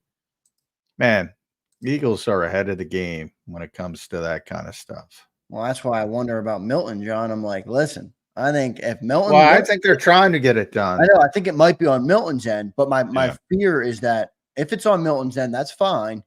But maybe then Howie doesn't want to make the move because he knows the money's going to be out of the range you want it to go for a guy, especially when you just took 2 defensive tackles in the first round. You know, so I guess their contracts aren't coming up right away. Might be able to get a 2 or 3 year deal done. Most contracts, as you point out, are having out after 2 years anyway. So maybe they'll still do it. But, you know, I do wonder that if because Milton's holding out, his suitor will come outside of Philadelphia. Yeah. By the way, can I go on a quick rant before Chris? Rant. I'm not watching much of the Olympics because I don't have time, but I just saw a clip of a woman's boxing match where a biological man from Algeria just beat the brakes off Italy's Angela Carini after 45 seconds. Now, I don't give a shit about your political beliefs or your ideologies. Are you kidding me? This poor woman is, fighting her whole life to get to the Olympics, and you got her up against a biological man because of your stupid ideologies? Stop. Use some damn comments. I shouldn't go. It's just, no, you're right. It's 100% ridiculous. And you know what? Shame on the Olympic Committee for letting it happen. As you point out, these women worked their entire lives to get to this point, and then you go and get punched in the face by I just saw a clip of it. I'm like, is this real? Is this the Onion? Yeah. What are we doing here? It's I mean, really stop sad. being idiots. Use some common sense. Stop making everything political. Common sense, John, is now uncommon sense. It's not common at all, and I couldn't agree with you more. I'm happy you brought it up because we do a show and we talk a lot about the Eagles and we talk about them for 10 hours a week. But you're right; it deserves some commentary. I'm appalled. Yeah, it's insane. Yeah. Anyway. Absolutely insane. Let's get to our buddy. We got Chris Franklin. I see Chris Franklin in the green room. We won't bring him down that rabbit hole, but I do appreciate. I don't want to get Chris in trouble. I don't mind people yelling at me. I don't want you to yell at me. If anybody yells at you for that, then I would encourage them to look themselves in the mirror and check their own beliefs, because sometimes you got to challenge yourself. And if you think that's all right, I don't know what the heck you're thinking. Like I said, common sense is not common, Johnny Mac. So let's go to our buddy Chris Franklin, who's been down at camp as well. We'll bring him up now. Chris, what's going on, man? How you doing? I'm doing well. How are you guys doing? I'm good, man. What's up, bud? What's up, Johnny? You fired up for the big open practice? Lincoln Financial Field. You get all the trappings. Get a little excitement going. The juice is flowing. Chris Franklin.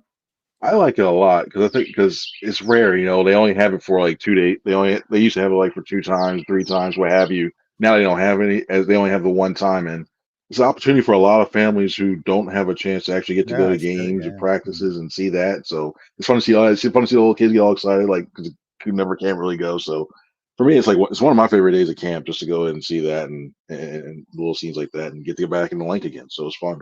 By the way, Jody would be thrilled if he were here. You got the birds chirping. He loved it. He loved when he went outside. The birds chirping. Yes, he did. It's funny because it was quiet. All this time it was quiet, and all of a sudden now everything I in their love mouths the starts to fire up now. Yeah, they're not overwhelming, Chris. They're a perfect white. I love it. Good ambiance. Yeah, for the show. I love it. Thank you guys. Thank you, and I appreciate sharing this with everybody else watching right now. And the lawnmower guy. Early thoughts. Give me a standout for Chris Franklin, a disappointment, and a guy who's just should have been there for you. Give me one of each. Well, I think the standout guy that I think very much one has been for me, Jalen Hurts. I mean, it's a surprise. I know Jalen Hurts shouldn't be a surprise at all at this point in his career, but the fact that what we saw from him during OTAs and training camp and that version of him, to the fact where we see all of a sudden the guy who looks like 2022 Jalen Hurts, the guy who's able the pinpoint precision, the guy who's getting the ball out of his hands quickly, about guys being decisive. I look at that and saying, you know what, he's the one that I really like, and that disappointment wise, I want to see more out of Bryce Huff. I know it's early on, but I'm looking for that pop where you see him where he's making an impact. When even though it was 707 and nobody was allowed to sack him or anything, I look at that as like, you know what, why I want to see the guy that they're supposed to be replacing outside Reddick, because you're going to need him a lot to get a lot of that pressure from the other side, especially if you want to have everybody do it well. So I think those are the reasons you can do that. Yeah. Anybody just kind of there for you? He's just kind of skating along. Maybe not, just kind of mediocre. I think probably the one, the way I'm just looking right now is it's tough. I mean, I could put Huff in that position right now. Secondary wise, not really. I want to see more out of Dallas Goedert. I want to see more attacks with him.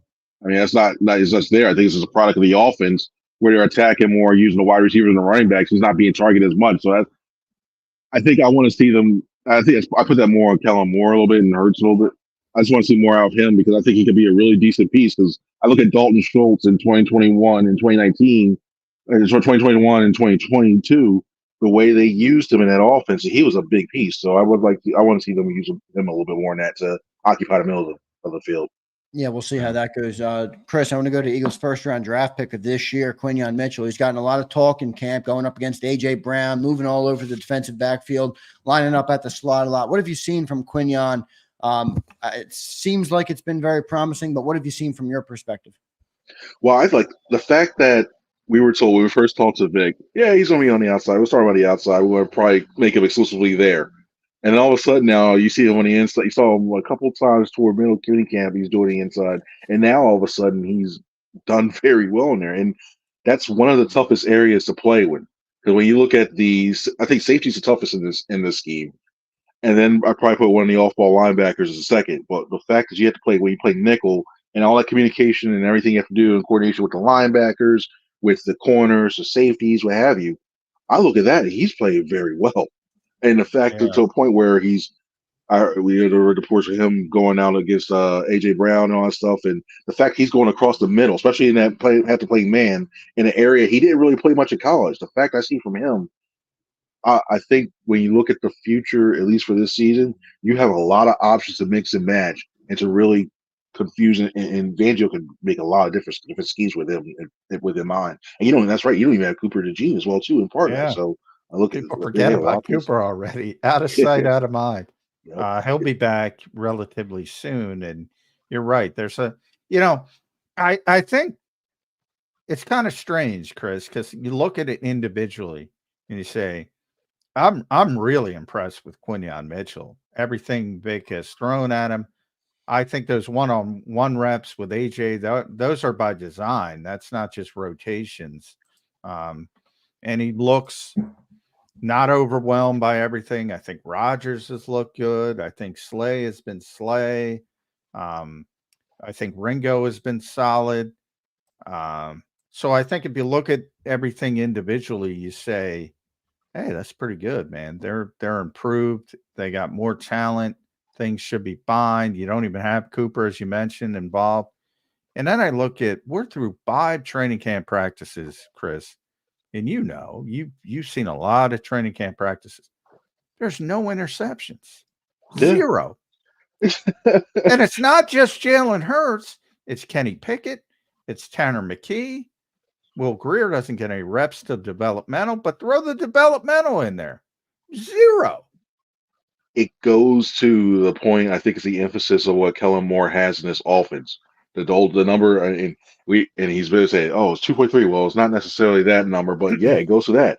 The quicker you get the ball out, the more you're in tune with the scheme and know where you want to go with it, and you target the right targets, it leads to that high percentage passes that you don't put the ball in the wrist that much, and you go from there. You continue to move the ball down the field. And I think when you look at the way to do it, it's almost watching this offense play is almost very reminiscent of those old school. The old school West Coast offenses, but they get a little bit. It's the East Coast offense that Doug used to use. So it's pretty reminiscent of that. And you just throw in some of those weird motions and looks that we saw from McVay and Shanahan that everybody wants, like, oh yeah, these late motions, stuff like that. So I look at that, I'm like, you know what? It's very reminiscent. And when you get that going, high percentage throws, lots of yards after catch, where we see these guys have the ability to do that, and you see the plays that we have right now, and keeps the ball out of harm's way when you're doing that. Yeah. You're muted, Zander. Chris, another guy I want to ask about is Bryce Huff, big signing of the offseason. Haven't seen much, or at least I haven't heard much. Johnny Mack didn't see too much. Nothing negative, John said, but what's been your takeaway from what you've seen from Bryce Huff so far in this training camp? I want to see more like the pass rush aspect of it. And he's going to, when you lose 27 sacks over 2 seasons, you need a guy who's on that one edge who can really pound well, and especially, and it's weird. I know everybody talks about the backside defensive end because you get around there, most important position, blah blah blah. That front side defensive edge rusher is very important because it just gets the quarterback thinking because they see that pressure coming. That's why I think when you had that with Hassan Reddick, it really helped out a lot. So I'm looking at that, and I don't see that real impact from him in that. And then also, I wonder how much is he worried about. Did he get a mandate?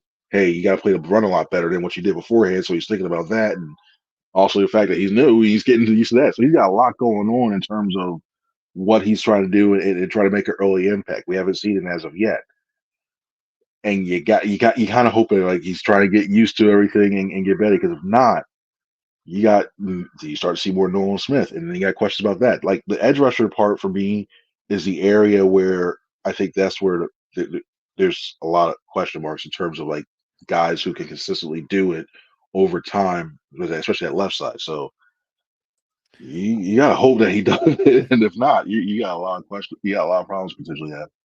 Yeah, I'm I'm very high on Bryce Huff. I've been high on. I think he's going to be a good player. And I think I think part of Vic Fangio's honesty created some of the concerns about Bryce Huff because of what he said. But I think if you look at what Rick really said, he said, well, his floor, he's a good pass rusher. All right, period. That's it for me. I don't give a shit if he can be a flat defender, Chris. I don't care if he can set the edge. Hassan Reddick didn't set the edge well. He's okay. Some good, some bad.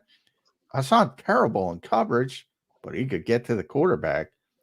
As long as Bryce Huff can get to the quarterback, I'm fine. And Vic said that's his floor.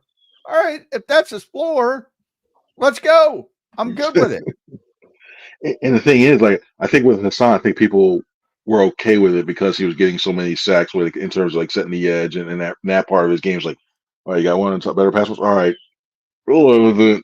All right, cool. You hope. I mean, 10 sacks last year, that was good for Huff. Yeah, especially in the rotational snaps, that's good. You hope it carries over because he's going to be playing way more snaps than he ever has in his career next year. In this season coming up. So you hope it correlates and it just goes like it correlates like more snaps. He's going to get more opportunities, stuff like that. But it's still my gut's rumbling. I ain't from being hungry. I'm worried a little bit when it goes to Yeah, well, I don't blame it. You know, he's only been a part-time player. I get that part of it, but yeah, I think he's going to be a good pass rusher, and if he's a one-trick pony, I'm okay with that. I really am. You know, is there any concerns he's not even going to be good at that trick, though? I mean, if the trick is getting to the quarterback, I mean, look, I know he's playing against Lane and Mailata, and it's tough, but you know, those are the kind of guys you have to beat when you want to be, you know, when you want to make an impact in games late in the season, in the playoffs. Well, I don't know if he's going to be able to beat those types of players, but I don't think anybody every once in a while. I'm not saying he's going to beat him every time, but you would at least like to see something. Like you hear Quinyon gets beat by AJ, and then one time he stops him. You know it's going to go both ways, but I haven't really heard anything good, even on the pass rushing front on Bryce, and I'm not ready to sound the alarms, but I'm a little nervous that he's not going to be able to replicate what Hassan did here in Philly. Well, I don't know if he's going to. Hassan was really good. Yeah, 18, 19. And you know, that was one of the greatest defensive seasons in Eagles history, what Hassan did in 2022. So, what was he, 4th in Defensive Player of the Year voting, Chris? Something like that. Yeah, he was outside the podium. I was like, huh? Like, I'm still shocked that he didn't get it. He at least get a 3. He was still way up. He had a phenomenal year. And I don't know if he's going to be that, but can he be Hassan Reddick last year? Yeah, I think easily. And he's younger, cheaper. At least we assume. But we'll see what happens with Hassan and his contract. But he wasn't going to play for his final year here, so it's kind of doesn't matter. So and potentially a longer shelf life. I think ultimately they're going to be fine. I'm more concerned about Nolan Smith because he's got to ramp up because you need that rotation, Chris, and he's got to be a big part of it. He's done everything he can do. He's gotten bigger. He's up to 245, he said. He's working out. Even with Aaron Rodgers getting some knowledge from a quarterback's perspective, that's good.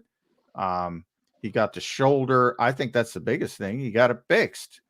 Hopefully, if that shoulder holds up, but there's a lot of ifs in what I just said. Where are you with Nolan Smith? I think I seen progress from what I saw last year in terms of the way he looks. To me, he looks a lot more comfortable. I mean, he's comfortable in this game. I just mean on the field, he's more comfortable in what is expected of him. I thought that was a big thing as well too, because when you look at him last year, it's like, and the rookie got wide eyes, like, yeah, he's still talking confidently, but then you look, it's like the bullets were flying, he wasn't getting in there. Now, and another thing I thought that was really important for him as well, too, there were too many times last season where offensive linemen were able to get inside his interior part, and they were just having their way with him.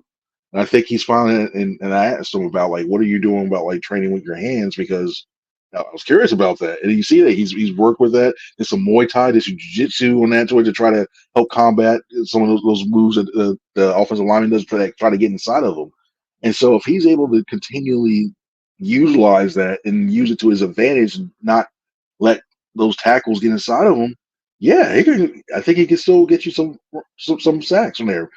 A good season for him, 5 or 6. I probably expected like 5 or 6 out of him. It's one of those things where you almost you kind of want them. I think you see more of the Mike Mamula stuff where you go ahead. He gets a lot of pressures. He gets a lot of hurries.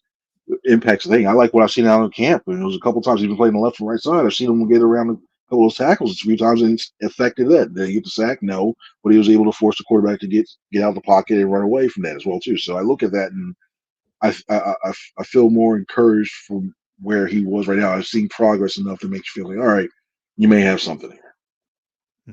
Chris, another position I want to ask you about is linebacker position, and specifically Nakobe Dean. He's the guy that everybody is waiting for him to make his mark on the Philadelphia Eagles. He's going into his 3rd year. What have you seen from him? And then, if not anything from him, what have you seen from the linebacker position? They seem to like the combination of Devin White and Zach Baun. What have you seen from that position?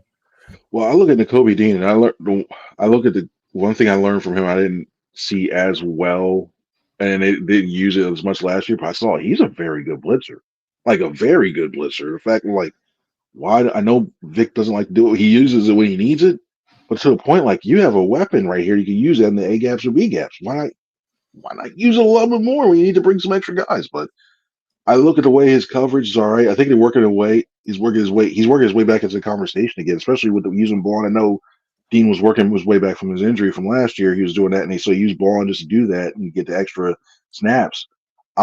I think when all said and done, I think Baun goes more as an edge rusher, but it gives you an extra option as an off the ball guy, and I still think that's still good because you still have a lot of question marks if you're going to have Nakobe Dean available, and the more experience you get Baun in there, I have no problem with that.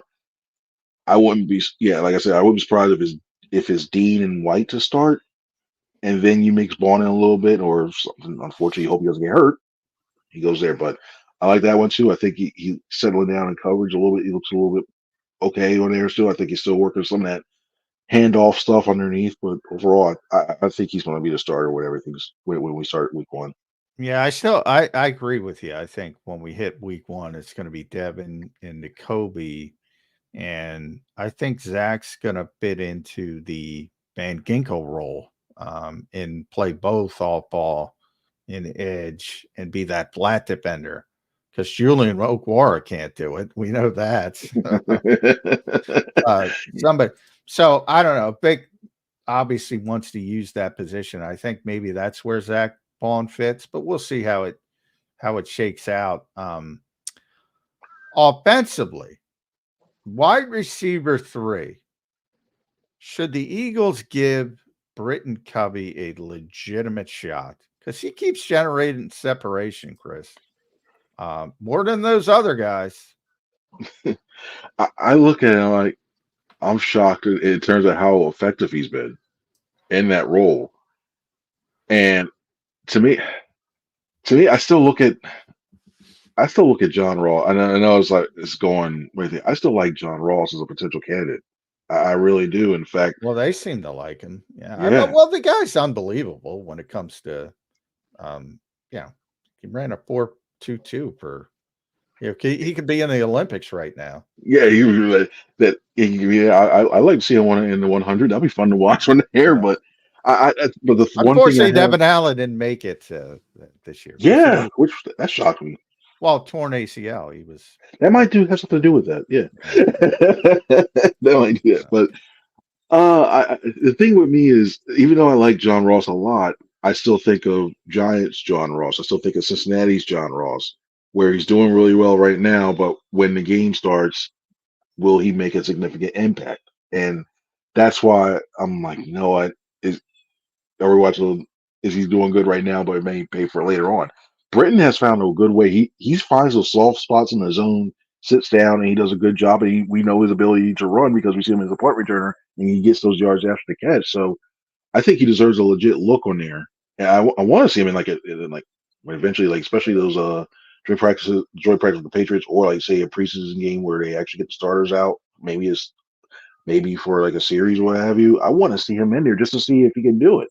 And he's earned the right to. I believe in there. Will he get the job? I don't think. I think they're going to rely on Paris Campbell mostly as that third guy because playing the outside and also the slot. So I went out of the box. That's boring. Like Paris can, and listen to Brit. You know how smart and football IQ Britain has, and his attention to detail. The guy's got notebooks of special teams coverages, and and when you heard him speak the other day, Chris, it was like he also understands the role. It's like we're not going to get a lot of traffic as the third receiver on this team. We're not going to be ball centric, he said. And you just got to make an impact when you get the opportunity to make it. I think the other guys are all like, I want the football, which is natural for a receiver. I mean, I get it, but it's really hard. It's like I always compare it to the utility guy in baseball who only gets to play once a week. Like that's a trait. Other guys need to play every day, or they're like, they can't get a feel for it. Whereas the utility guy embraces his role. He's like, all right, I'm going to play one, and he's locked in. I think that's a thing. Am I crazy? You got Britton Covey as that Mundo Sosa. All right, I like that. That's nice. I look, it's. I don't think it's crazy. I think there's ways you can get him the ball. I mean, especially how much Kellen likes to use bunch. Maybe you put him in the slot and run him a whip route on the outside. You get him some open that way. Maybe he can be effective in that area. Also, you just wonder. Also, can you get lost? Like, will he get lost? Unless, I know if you roll the pocket, you probably see him more. Will he get lost in the middle? He'll definitely get lost. You're looking around like, okay, yeah. Especially if you try to go to the left side, you try and look over, especially behind. If Mekhi Becton's your right guard, he's getting lost. Imagine that you try to shift around, you try to change to you try to find a throwing lane. You got Becton. Oh, great, here we go. And you got Lane Justin. Okay, I'll try to look around that. And just try to needle pointing right through to Britton Covey. Oh, great, this is gonna be fun. So yeah, I think there's little ways you can utilize them there. I just don't know if they're going to do that steadily at the start of the season though. During camp. Other big guy they signed this offseason, and we've talked about him a lot on this show, Chris Franklin, is Saquon Barkley. What have you seen from Saquon in camp so far, and what's your expectation for his role in this offense with all these playmakers all over the field? Well, I think the biggest thing that I've seen so far is his ability to be one of those leaders in a way that we all know Saquon. We all know Saquon's background, his ability, his way of making impact plays. We all seen that. It's the way that when you talk to the other players, the way that you see him on the sideline of really impacting, helping those young guys out, like guys like Will Shipley out. You look at the guys you look at the way he's basically being another voice to basically get this team back around. That's the thing that stood out for me so far to this early point. And I think this team needs it. It's good to have a new voice in that locker room, a new voice to start doing that because you need another voice in that captaincy as well too. You need a leader on his team. So I like that one too. And look at his role. I wouldn't be surprised if he gets like 20, 22 touches a game. And you throw in Kenneth Gainwell for a few, and maybe you throw Shipley in a little bit more snaps than you did with Boston Scott, but you put him in there a little more. I think he'll be an effective 3 in this offense. So I think we'll see a good year, a bounce back year in terms of numbers wise for Saquon, with what we saw with the Giants, with the Eagles, and boy, I was talking about this beforehand with you guys. Beforehand, we talked about gravity, guys who would draw eyes and players toward them on this field. Now you got arguably 3 on this offense. Yeah, good luck trying to stop that if you're a defensive coordinator. Good luck. Yeah, and just in the running game, I mean, we've seen it already. Early in camp, they ran an option, and Jalen fake pitched it to Saquon, and everybody went to Saquon, and Jalen just kept it. And Jalen looks healthier, and he's got more juice this year, and he just exploded through the middle. And, you can see it the other way, where Jalen's such an impact as the +1, and all of a sudden Saquon's got some openings. So I think that's what Howie's thinking. But now I want to throw this out to you because I'm known as a Saquon hater. I do think he's a very good player. I think he's overrated. I'm very honest about that. Yet, Chris Franklin, we've asked a bunch of people, and I'm going to ask you, no one, expects more out of Saquon Barkley than me to date. I think he's going to have 1,300 rushing yards if he's healthy, which is a big if, and 300 to 400 more passing yards. So a total of 1,700-ish. Where are you with Saquon Barkley? I probably shouldn't have given you my number, but yeah, I had more like 1,150 rushing. That's it. There we go again. And I had more receiving 500, and that changed you're after right in the seeing. same range. Yeah, like total range. That's like the distribution is different because the reason I think so is seeing the way they've thrown the ball to the back so far, and that check down, the ability like the more Hurts is checking down. I think that's what they like. Not to get into fancy talk, if you have a PPR, I like him a lot. And I like it. Like okay, 1, 2, nothing's down there, out it goes. So I think I look at that. I think he'll have that one. I think he'll be amongst the discussion of being a top 3 running back again this year. I think he'll have that much of an impact because it also helps that you'll see that. I think it also helps that it's going to be back and forth from that. You'll see teams playing single high because they want to stop Saquon. All of a sudden, you'll see the passing for AJ and Smith, and they'll get their opportunities. They're like, oh, we can't get beat again, so they go too high again, and then Saquon's going to get his yards that way. You want to see that yo-yo all year. So I think that's where you start to see his effectiveness and impact get his numbers then. Now, I'll say this because we saw a crap load of red zone work. It was weird. We had not seen one red zone period for 4 consecutive practices, which is very rare. Nick Sirianni used to start with day 1 red zone. Kellen Moore switched it up, and we got all of it on Tuesday. It was basically almost all of the practice was in the red zone, the team stuff. And there was a lot of Kenny Gainwell. Is that just – I mean, Nick loves him. He's got the Kenny Gainwell football camp. He broke out the T-shirt again. He was really effective as a pass catcher. Boy, that's going to upset some people if they use Kenny Gainwell in the red zone. I think, also, we know what's going to happen. If they get to the 1, we know who's going to get the ball. So I know, if you're looking for touchdowns, it ain't happening that. I look at Kenny Gainwell, I think last year it was really rough because some of the stuff they were using that one too, and once it got predictable that it started that one too. He's shown flat. Like the thing is with him is consistency because he's shown flash. I think in 2022 Gainwell, and I look at the guy who was flashing big time during those playoff games, especially late in the season.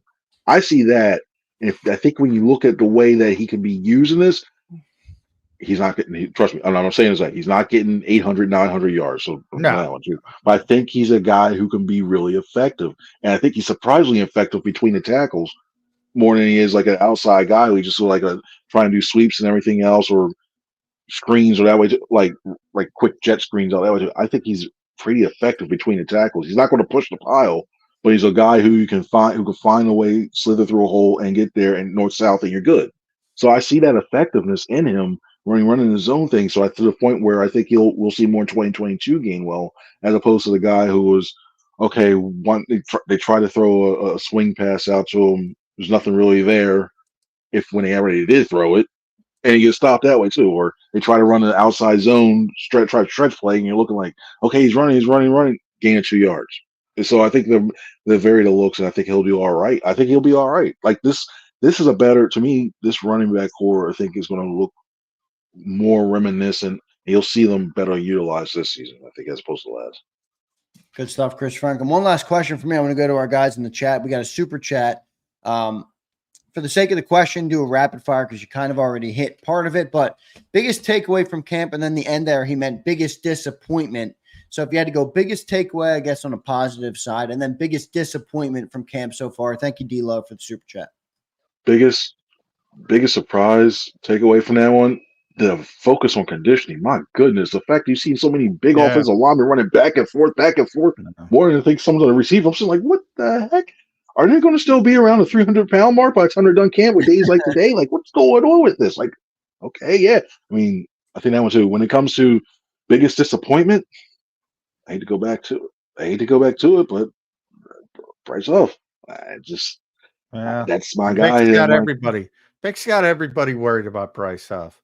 I don't think anybody's That was having even a before question. then. Yeah. For me, I had my questions back in OTA when the deal was done for him.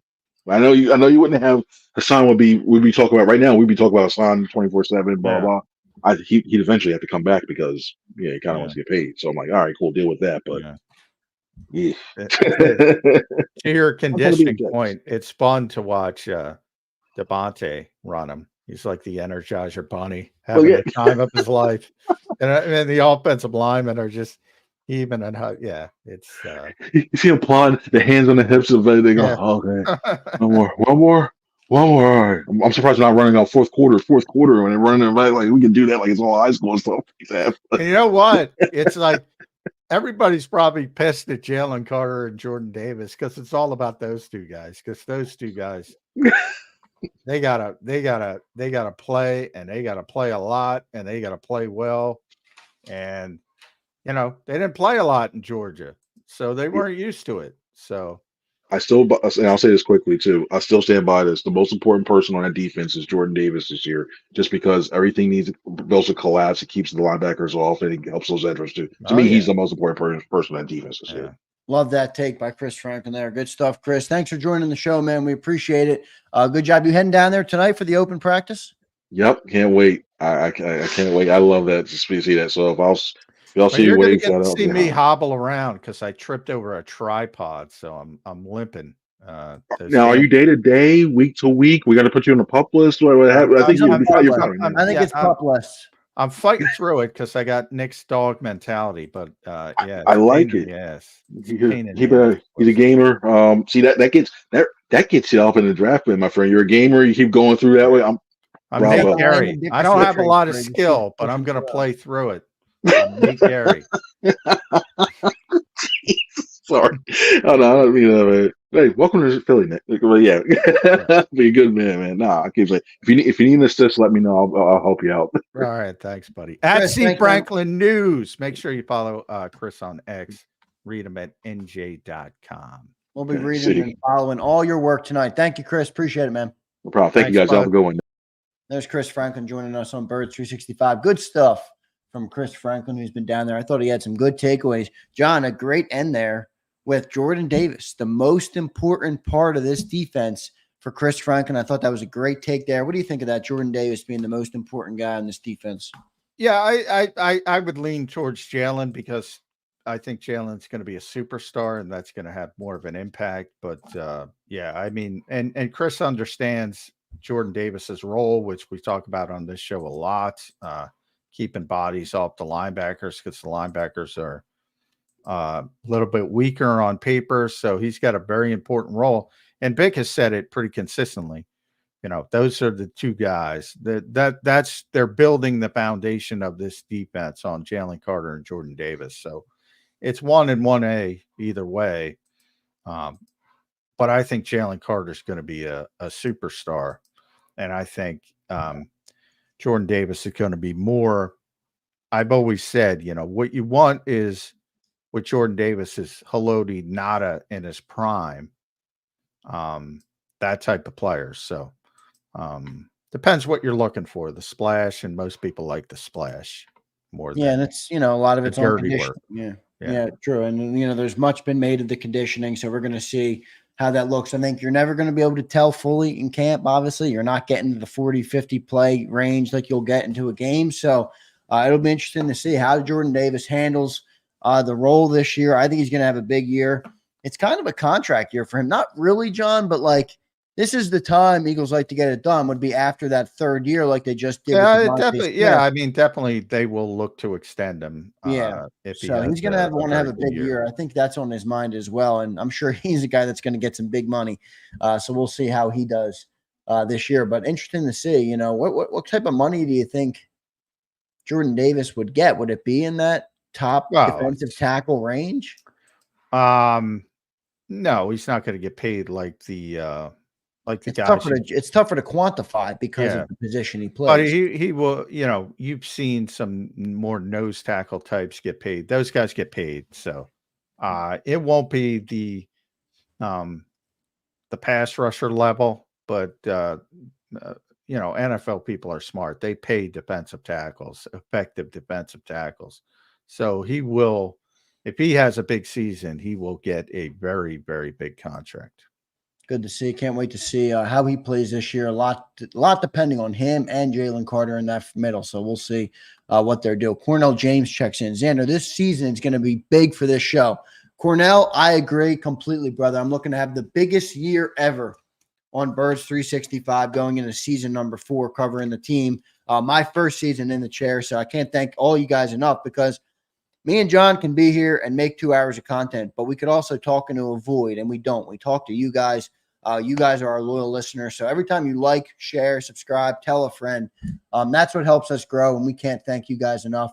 We wouldn't grow without you guys. So we appreciate your viewership, your consistency, and your loyalty to the show consistently. It is much appreciated. So we appreciate that very much. Johnny Mac, any final thoughts on this Thursday, man? It's August 1st, John. Can you believe that? August freaking 1st, man. It's blown by this summer. Yeah, August, it's going to be about 95 today with, I think the heat index might get up to 105. So everybody, you're allowed to bring 1 water in because of that issue. So realize that as well. Keep yourself hydrated.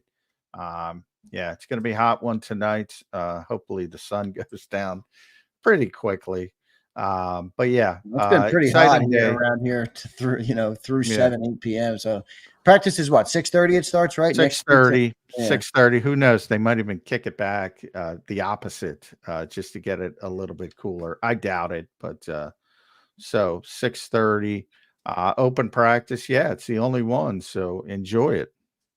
We had a couple people in the chat who said they were going down. So excited to hear what they had to say. We had the guy in the beginning who said he'll check in with me tomorrow and give me the update on what he saw. So we will have some fan journalists down there today, Johnny Mac, taking in what they see. Yeah. So we appreciate. Well, it's funny. They can tape the practice from the stands. We can't.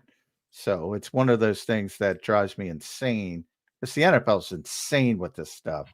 Oh, you can't tape that. It's not just the Eagles. I'm not picking on the Eagles. Yeah, no, it's not. Teams all over the league, and it's like, come on, guys. It's not, it's not CIA level stuff. But they think it is. So, and Hall of Fame game tonight. People are down there. Yeah.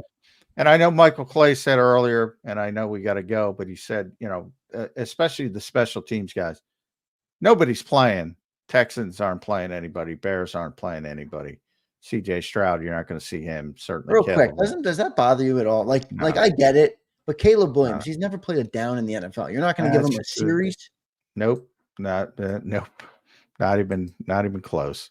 I disagree with that. I think it would be beneficial to the guy to get him out there, but I guess not. Oh, it'll probably it would. I don't deny that, but it's just they're not going to do it. You're from a reporter standpoint. You're saying they're not going to do it. Yeah, exactly. The kickoffs. Everybody's going to be interested to see how they handle the kickoffs. So that to me is going to be the most interesting part. I'm going to be at the practice, but probably not going to see it, but run it back and see how teams start to handle the kickoffs, because that's going to be an interesting story this season. Yep, absolutely. Well, good show today, Johnny Mac. Another day in the books. We'll come back our normal time slot tomorrow, 8 to 10 a.m. again. For those of you in here, got a good crowd right now. We appreciate all you guys. Make sure you drop a like on your way out. Programming note for next week. I know I'm getting a little ahead of myself. I don't want to go there yet, but next week, the Eagles have practice Sunday, Monday, Tuesday, and Wednesday. So Johnny Mac will be down at NovaCare Complex for 4 straight days. That means Monday, Tuesday, and Wednesday, we will have a nighttime edition of Birds 365. We will not have our morning show. I will be live on the channel. It won't be Birds 365, but it will be football 24/7. I try and get Johnny Mac in for 15 minutes in the car to give me his preview on the day. So we will do that, but just a programming note for next week, everybody. Remember, Birds 365 early week next week will be in the back half of the day. So thank you all for your viewership today. You guys have been great, as always. Johnny Mac, great insight today, as always. We appreciate you, sir. We'll catch you tomorrow. All right, man? All right. Thanks, everybody. Enjoy the practice. Thanks, everybody. Enjoy the night, as Johnny Mac said. Can't wait to hear what you all have to say. Definitely leave a comment on the JAKIB channel tonight. If you're there, I will be reading all of them. So thank you guys for the viewership and for everything. We'll catch you tomorrow on Birds 365.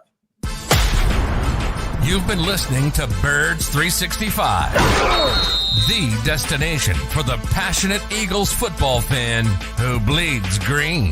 If it's Eagles football, we're talking about it. Debate inside the locker room and guests that are some of the greatest football minds from around the region. We hope you enjoyed the show. We know we had a blast. Make sure to like, comment, and subscribe, and we'll be back soon.